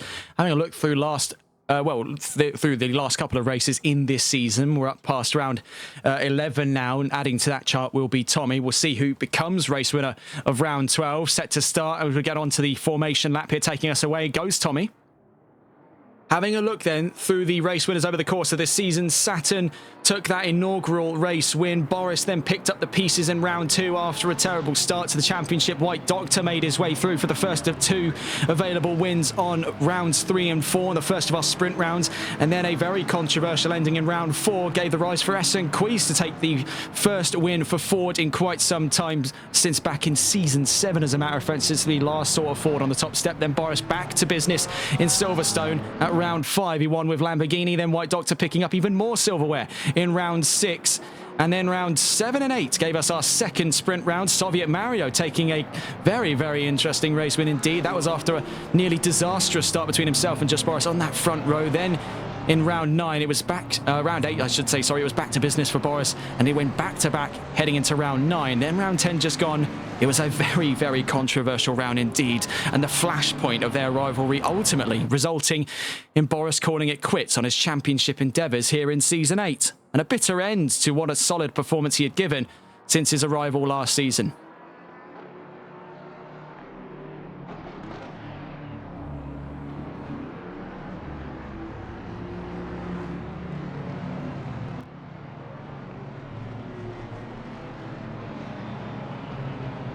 It's this section of the track here that we saw quite a lot of our action take place. A very heavy braking zone down past turn 10 into turn 11. A very short run, as a matter of fact, between those two, giving us almost a curved outer braking line. That does give the opportunity, much like, I believe it's turns 10 and 11 at Kyalami, where you have a little bit of a similar effect coming out of the S's, for drivers to just lick the stamp and send it on the inside, and we're no stranger to seeing that happen already. We've seen it a few times back in round 11. Are we going to see it anywhere near as much in round 12? That is really the question to ask. Up around turn 12 we go then. We'll pull away the placards here as we get ready for the starting process. The all clear is given by race control. Now controlling the pack. Tommy takes it up 2 wide with 13 drivers left in this, so we've lost 2. But as we mentioned before, 15 was company, 13 still going to be a crowd. Heading down to the line then. We've already had one fantastic race to talk about here in Valencia.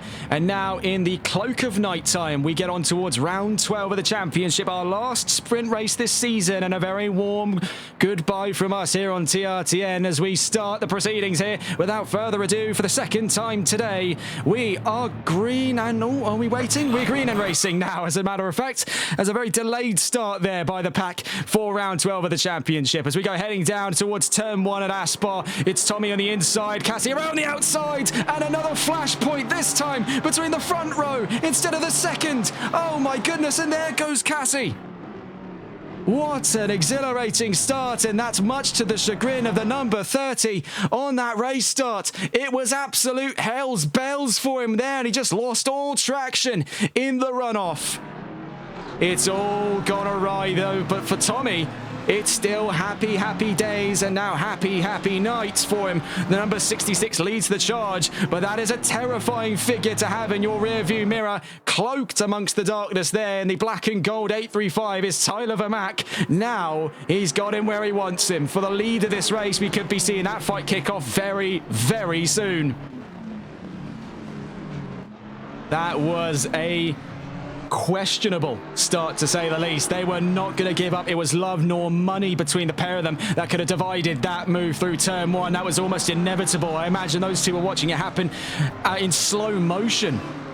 Cassie does rejoin the pack in last, so he's going to have a Vermac-esque comeback here if he hopes to have any kind of solid points coming out of today's round. But we saw him go wide on our mini-map there out of Jaime Masia corner, turn 11. And he finds himself even further behind Tommy Johansson in 12th position. Right now, we're checking in with the Blue Frog, who inherits 3rd position after that lap 1 incident. He's not going to be complaining with another appearance inside that top 5. Sadly missed out on his opportunity to start there in qualifying, but always likes to make up the bulk of his time there. We can see absolute bedlam here as double wide goes into turn 1 there. That was between OC, Shawnee Mac, Antion and Wishful. What an ensemble there. Oh no, there goes the ensemble. That's disaster for Shawnee Mac, but he's fortunately still back and going, and he slots in behind Smiler. Oh my goodness! What is going on in this race today? Drivers going hell for leather. What is happening here in Valencia? Utter disaster. So we see here, we're watching on, this is with Wishful Winnings.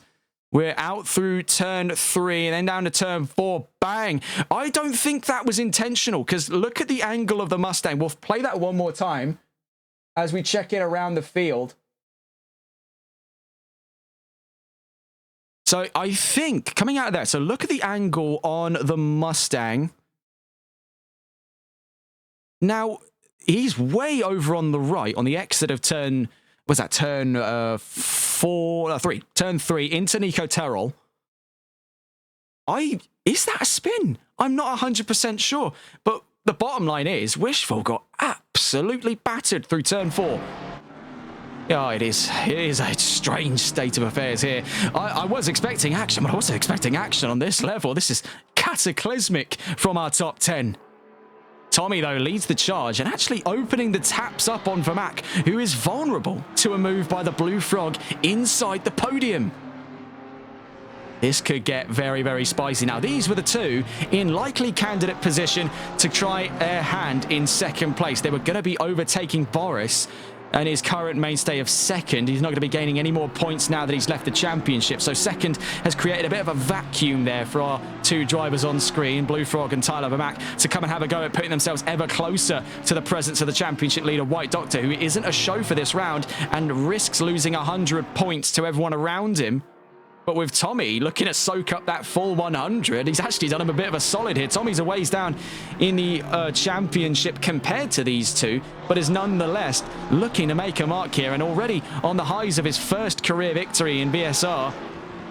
He's gunning for double. And is this the day to remember for Porsche fans throughout VSR, and more especially for Tommy? And that number 66 is a real high point of his career right now. A long time in the making. As we mentioned before, he was a scourge in sprint quali, a constant presence towards that front row. And now, 3rd time's the charm. He didn't manage it in Austria. He didn't manage it in Snetterton, but he has managed it here in Valencia. And he could even manage it twice on the trot. And I don't believe, since the introduction of the sprint rounds for Season 8, that we've seen a driver win both of those sprint rounds. Now, back in Season 7, we did see double trouble wins, but that was out of more dominant performances. Tommy has struggled to and fro between these races, and I think that comes less down to his ability as a driver, as he's already demonstrated what an absolute machine he can be on his day. I think it's come down more or less to his choice of vehicle. Now that we've gone at length to describe the Porsche, let's, as a matter of fact, go on board with the Porsche here. If we can find them, that is, the leading Porsche of Tommy. I think this narrows down more so to the machine. Now, when everything is where it should be, everything is in its right place for the number 66, it has been a phenomenal performance. This Porsche seems almost geared towards a track like this, down to the exact millimeter. It seems right at home here, and has had an ecstatic performance through round 11, and now heading through round 12. As we're about 6 minutes in, and he's got 1.2, make it 1.3, bouncing in between that margin of a second to Tyler Vermac, who was an unstoppable presence in that last race. Jayco 14, I must say as well, one of the other Porsches in this race, is well punching above his weight here, where we normally expect to see him as he finds himself not only in the top 10, but challenging Elite Cassie and Antion. Having a gander here, Wishful Winnings versus VSR Smiler for 6th position. It's around the outside at turn 13. What can the Ferrari do then? He's going to have to be really, really brave on his way down towards turn 14. Late apex by the number 23, but covering him off is the Aston Martin. He has to run all the way across the pit entry line as he goes all the way down. That's not going to be a particularly good look if any of you remembered pit gate. Heading down towards turn 1. You can see in the background as well the bedlam unfolding towards the back of our top 10. Wishful Winnings, though, is trying to put constant pressure on Smiler, but he's not budging. So he's going to have to try things the hard way down towards Doohan. And I think this time around, did the Aston bite? No, as a matter of fact. On the exit of turn 2, he's got him absolutely pinned. He's right inside of his head. He's rattling like a spray can. Wishful is not having absolutely anything of this and now tries his luck out through turn 4, then to turn 5. He just can't make head or tail from it. He can't get past the Aston. This is not going to be good news for him because Antion and Cassie are closing in. The two front-engine cars are working together, so it appears, to get closer and closer to this bid for the top 6. Especially Cassie as well. He's scorned from that race start down at turn 1. Turn 1, and as a matter of fact, the straight before it seems to be just absolutely cursed territory here in Valencia for our drivers. 22 minutes left to go. Smiler still just diligently holding off. Wishful Winnings is offensive here. And I must say this has been a much better start to the race for Wishful. Despite that huge hit that he received down at turn 4, he's still in this race. And now through turn 12, he makes his way to the inside here at turn 13. Closest comparator I think I can give you to any kind of corner on track is the last corner at Jeddah for this kind of shape of corner here, the sort of knife shape. Out through turn 14 then at Adrian Campos, and he's up to 6th position. He really had to be brave and licked the stamp and sent it, really. Elite Cassie and VSR Antion behind him look to be fighting as well on their way down towards turn 1. Smiler can't make head or tail from it, but Cassie can.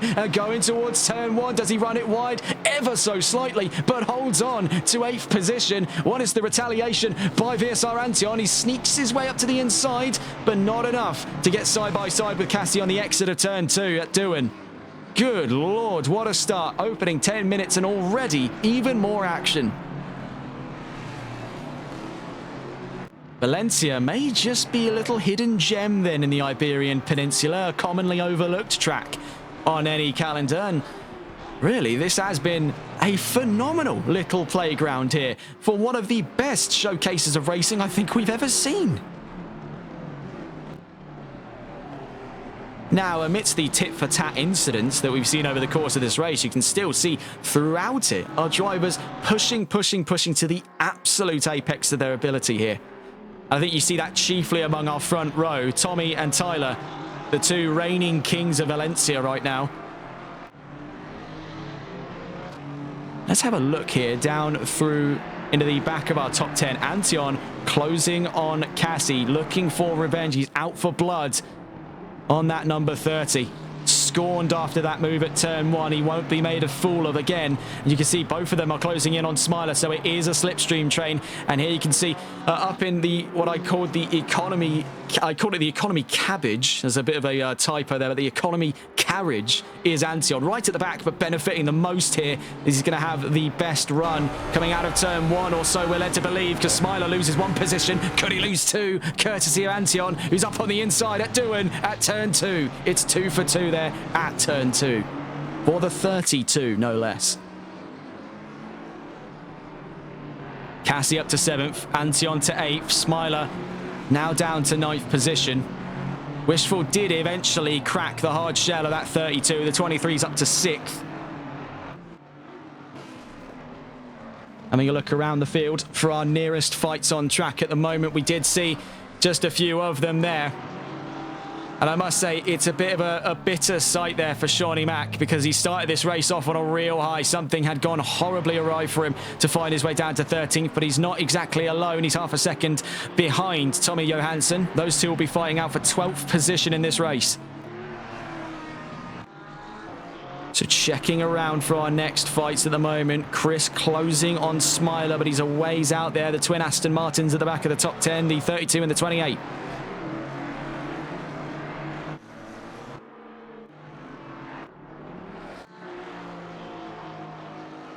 Blue Frog on a very comfortable third position right now.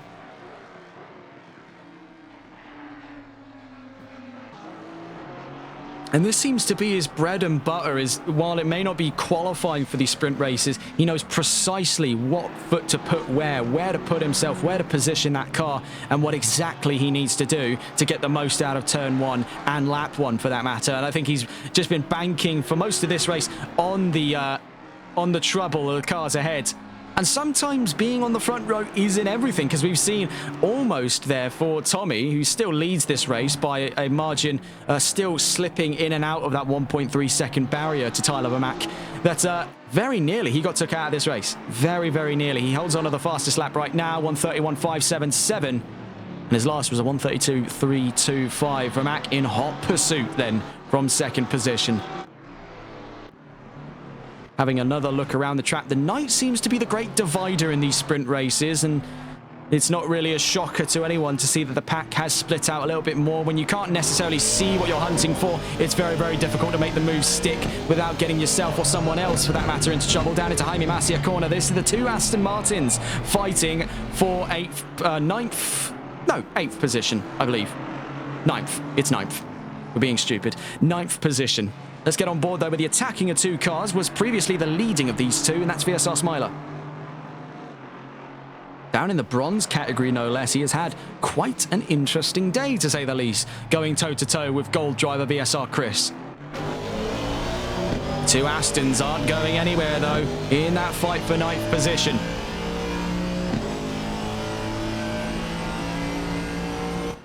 Down towards turn 1 we go. It is so razor thin there between Smiler and Chris, but Chris holds his nerve enough to gain 0.5 of a second. Smiler backing out there. That sudden stroke of hesitation through turn 1 has cost him dearly, as he's now down 0.6 to VSR Chris. That was his closest opportunity to stay with, but whether or not it was aero stall or an ambition to try and spook him down through turn 1, just didn't work out for VSR Smiler, but fair play to him. Still inside that top 10, making moves where it matters, as he's still part of the, I believe, top 5 for bronze at the moment. He's a ways off there. Shawnee Mack, who was up in that top 5 momentarily, looks to be trying to get past Jayco in the championship, but Abok was originally the leader. Now, I need to double check my notes here very quickly, because as far as I can tell, Abok's not in this race. So we are seeing not only a change of hands here in the gold category, we're also potentially seeing it up in silver with how close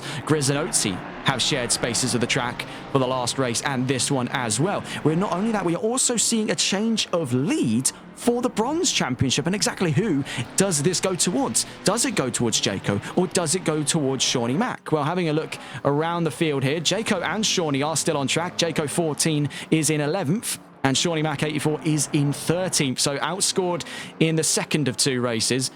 We'll have a look at what the results were for the first of 2. We can see, though, here's our 2 silver championship leaders, Grizz and Otzi. Otzi was last season's silver champion, but opted to stay in silver, where his talents were better used. He didn't find himself a suitable fit for gold, and I think this has definitely been the better choice to make, as he's opted to stay in that lower category, because he knows going up into gold, he would have been swamped. And with a season as nuclear white hot as this, you really can't blame a choice like that. Whether he knew something we didn't, that was one of the soul reads of the century in VSR for Otzi to not go up into gold. But I don't think he'll have much a choice here, as he's still in the championship fight. We're halfway into round 12, race 2 of today.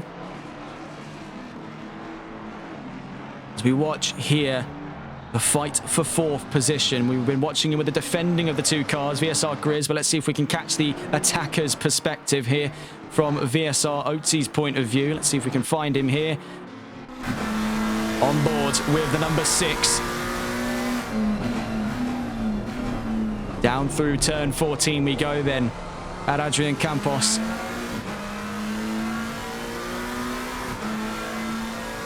having lost a little bit of steam over that third sector. You can see in the last lap, he was still the faster of the two, but Sector 3 seems to be his Achilles, especially up against the Audi that seems a little bit more fleet of foot than that McLaren at the moment in this second race, especially as tyre heat and tyre heat conservation has become a critical argument for success in today's race. The Audi seems to just have things absolutely dialed into a T against the McLaren. He's actually dropped out of that fight for fourth, as he's now 1.3 seconds behind VSR Grizz, who seems to be on an absolute all-out brawl on his way up to third.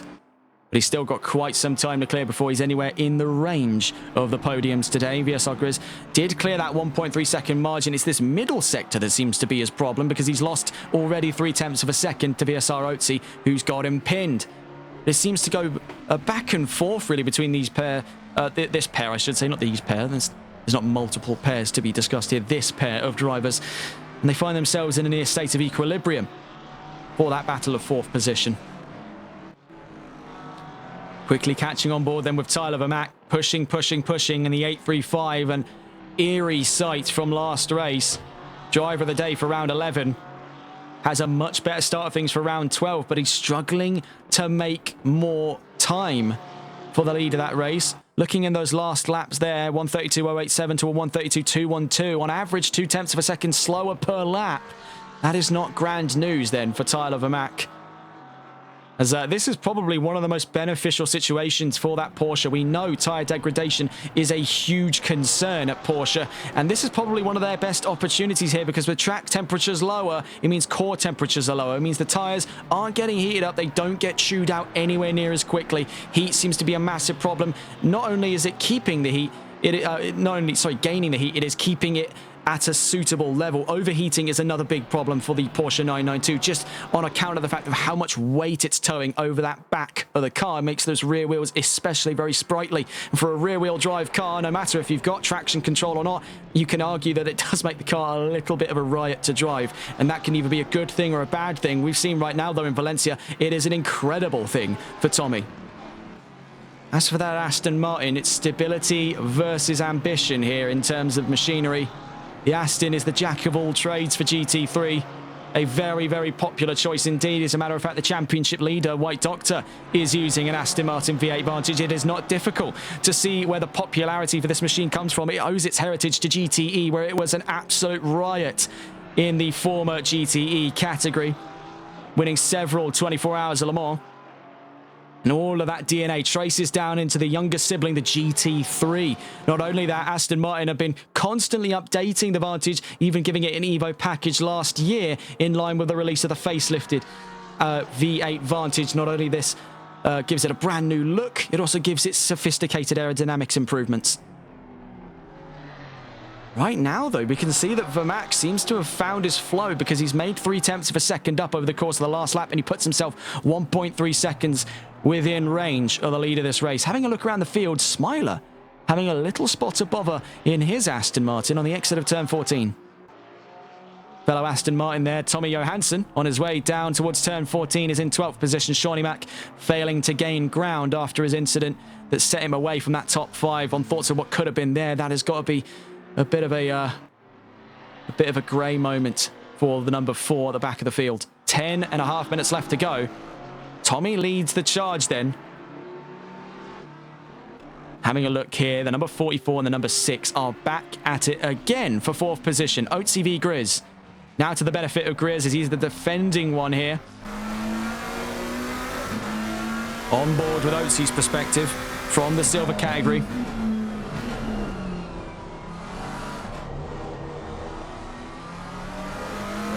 Things getting a little bit wonky there on the exit of that was turn 11, if memory serves correctly. Yes, Jaime Masia corner.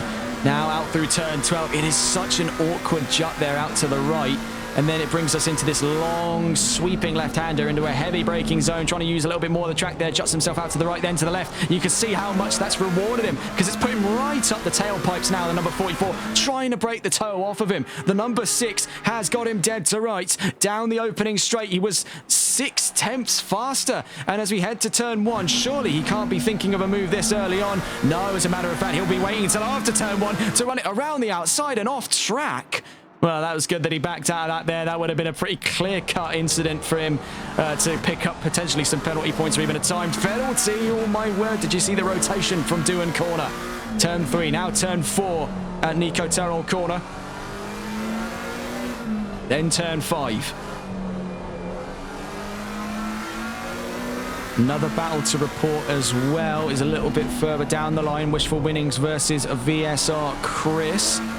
We'll be checking in on that. We also, of course, have that soon-to-be leading fight, as it looks like Vermac is gaining time on the exit of turn 11. We'll have more to report on that in a moment's time. We're still watching then the fight of 4th between VSR OTC and VSR Grizz.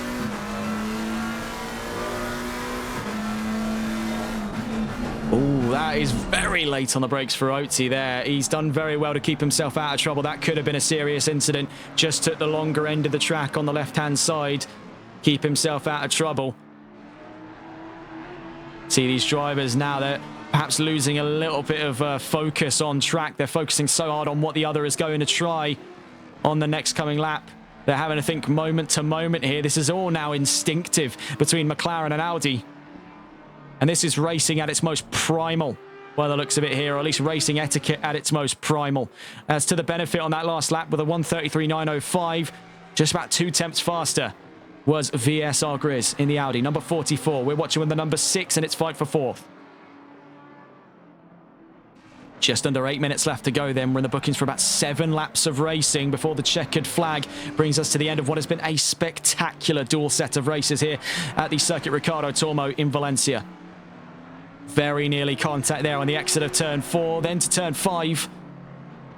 Business as usual, but a lot closer than I think Grizz would prefer. Otzi right on his tail now as we exit turn 6 at Angel Nieto corner.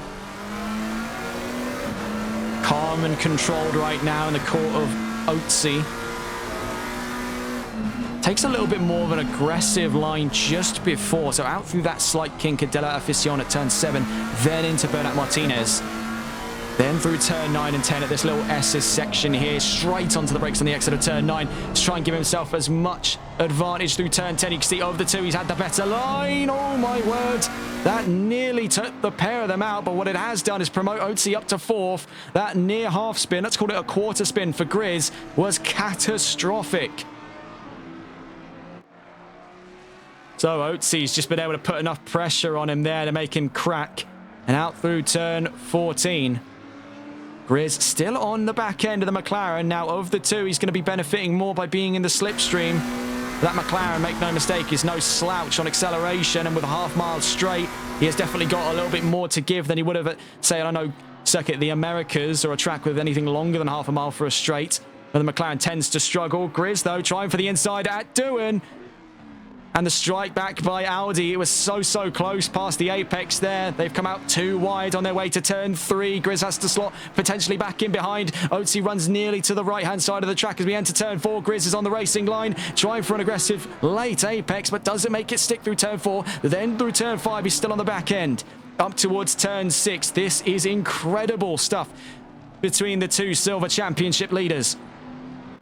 They've been going tit for tat the entirety of this race day here in Valencia, and it is a sight to behold. But you can see all of this pushing and shoving has been to the benefit of the car behind them in 6th position. Elite Cassie, who had a horrific start to today's night race in the second half of race day for rounds 11 and 12. He's on the warpath, much like Tyler Vermac before him in round 11. Who will catch up with as he is still fairly close to the lead of this race. Also still being held on to by Tommy at this time. Otzi and Grizz, though, have been the talk of the town for round 12 of the championship. Down through turn 13, then to turn 14. At Adrian Campos. See, oh no, is that a spin? Is that a full spin? No, a half spin as a matter of fact. He's done very well to keep that in the clear and narrow. That was very nearly a visit to the barriers on the far left-hand side of the opening straight. But Grizz, that might be the nail in the coffin there on his fight for 4th. We'll catch up with these 2 in a moment. Time, oh my word. There is something catastrophically wrong with that 44 Audi. It's just got no grip over the nose. Something is awry. Oh, we'll be catching up with these two in a moment's time. They're down to turn 4 and 5 at the moment, and he has closed that gap up, and I will give him credit for that. He's within half a second now, but much be it to a very unorthodox opening line. That could have been nearly a word from the stewards for how much he was using the track. As we see here, another fight going on. Oh no, that's the 44. That's my mistake. This is the fight where we're on about here. Wishful Winnings versus VSR Chris. About a second between the pair of them. And actually, more relevantly, is the fight between Wishful Winnings and VSR Antion. This is for 7th position at the moment, between Ford, Ferrari, and then just hanging around in the background there, VSR Chris with Aston Martin. Down towards Bernat Martinez corner, turn 8. Then to turn 9 and 10. Trying to get inside his head here on the braking on the exit of turn 10 into turn 11. That is silky smooth by Antion in the Ford Mustang. Let's catch on board then with the number 01. Last season's bronze champion, really making shockwaves in silver. Definitely a one to watch throughout this season, and if he does compete in season 9, keep a very close eye on the number 01. Right now, though, he's in that scrum for 7th position. And down the opening straight, while he's got straight line speed on his side, he has got a Ferrari parked right on his rear bumper down towards turn 1. Wishful Winnings isn't the kind of driver to go down easy in a fight for position.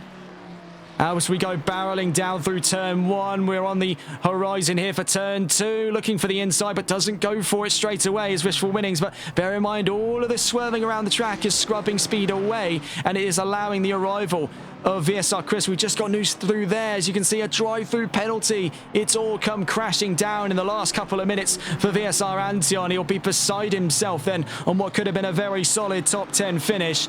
Doesn't appear to be the case this time around. That is such as the case for motorsports. As much as it can be glorious, it can also be unimaginably cruel.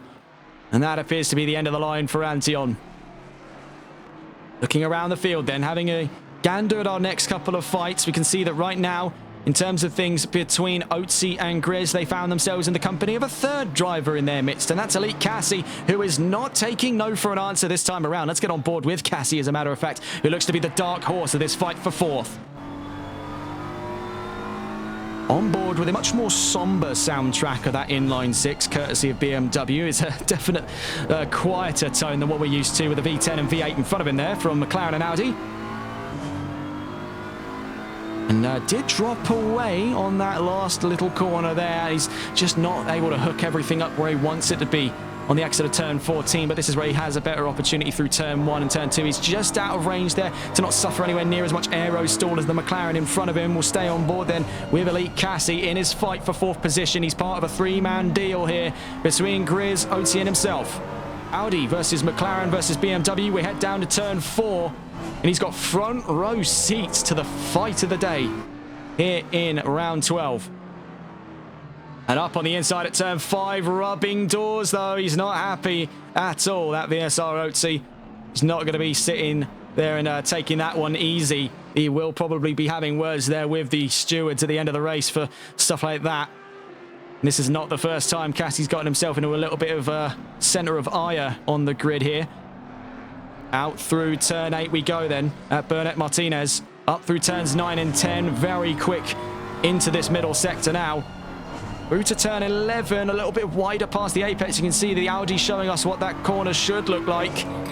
The leader is on the final lap. We will be catching on board then with the number 66 in the 835. We're still watching here on their twilight lap here in the cloak of darkness at Valencia. And what looks to be a spectacular fight for 4th position. Cassie versus Grizz versus Otzi. Gold versus silver. Cassie's got one more lap to make it count. All or nothing now for the 98 if he wants a top 4 finish. It would be serious redemption, much like Tyler Vermack, and not only like Vermack, it would gain him the driver of the day vote for round 12. It wouldn't be a difficult decision to make there. Sadly, there goes Antion into the pits for his drive-through penalty. It's very nearly contact between the pair of them on the exit of turn 2 at Doohan. Very, very close to seeing where things end here. And up on the inside at turn 4. Can he make it stick by the time he gets to turn 5? Absolutely. And Elite Cassie up to 4th on the final lap of racing. ahead of VSR. Grizz will catch up with these drivers as they get to the checkered flag. But right now, let's catch on board with what looks to be double trouble on the horizon for Tommy. He is but moments away then from not only taking victory for the first time, but going tit for tat double on the trot as the checkered flag does arrive out through turn 14 for the second time today in a remarkable feat. The 66 on the top step wins round 12 of the championship in an utterly brutal flourish there. Tyler Vermack in second place, a great result for his potential bid of the Gold Championship come next Wednesday in Barcelona. Let's get a look around the field though, because I want to know how things play out for the rest of our drivers. Blue Frog to the line then for a very respectable podium finish there in third. Elite Cassie then leads the charge of our three towards the back of that top six. Now taking the checkered flag in fourth. Grizz in fifth. Oatsy in sixth. Wishful Winnings to the line from seventh position. VSR Chris in 8th, and we just quickly see here Smiler v Jayco, two of our bronze drivers, down through turn 13, then to turn 14. It's all or nothing for Jayco 14.